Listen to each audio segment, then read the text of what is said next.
Ngayong araw mga kuys, magluluto naman tayo ngayon ng sobrang basic at sobrang dali na adobong baboy na minatamis or asado. So, sobrang daming version ang adobo mga kuys, talagang medyo malilito tayo kung ano mga pwede natin gawin. May mga adobo patuyo, adobo sa asin, adobo sa suka lang, or adobong puti ang tawag, or adobong suka toyo na hindi matamis. Ang gagawin natin version ngayon yung manamis-namis para naman good sa man at maiba naman mga kuys ang adobo natin.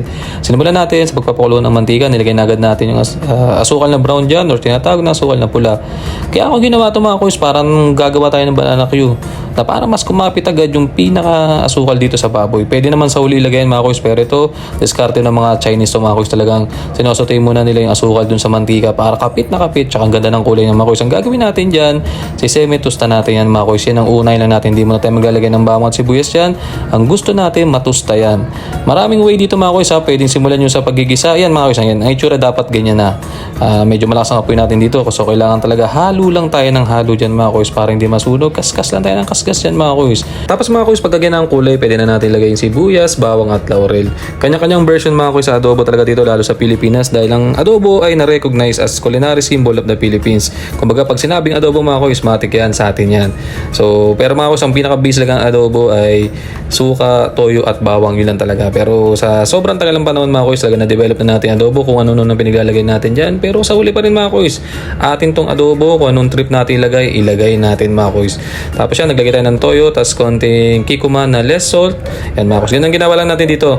Halo-haluin lang natin mga kuys. Tapos yung suka, sa huli na ako maglalagay mga kuys. Kasi ang gusto ko pa nag-adobo ko, talagang malalasama pa rin yung asim, tamis at alat. Yun yung gusto natin dyan mga kuys. Tapos lalagay tayo ng organic na water na marami dyan kasi ang gusto natin to malambot na malambot. Yung tipong yung taba, melted in your mouth mga kuys. Yan, tinan nyo. Pakukuloy lang natin ng dahan-dahan ito mga kuys hanggang matuyo. Ang gusto natin talaga dito yung bago magmantika at bago matuyo. Tapos ito, maglalagay na tayo ng suka dito mga kuys. Tapos hindi pa mga kuys, nasabi nila pag naglagay ng suka, wag haluin. Tayo haluin natin yung mga kuys. Hindi tayo niniwala doon. Kasi para sa akin mga kuys, kahit hindi mo naman haluin yan, kumukulo yan, parang nahalo din yan. Pero mga kuys, respeto sa mga nauna, yun ang turo nila. So yung nakalaki yan, sundin natin. Pero sa ngayon, try naman natin mga kuys, maiba naman kasi wala namang masama. Tayo naman ang nagluluto, tayo rin naman ang kakain. Yan mga kuys.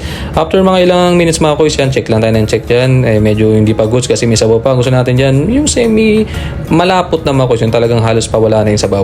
Yan mga kuys, tinignan naman yung apoy natin, sobrang lakas. So talagang bantay sarado talaga tayo dito sa adobo na to mga kuys. So alam niyo mga kuys, ang adobo na yan talagang nagawa yan ng mga unang panahon dito sa Pilipinas kasi wala pang rep dati. Talagang preserved talaga to mga kuys.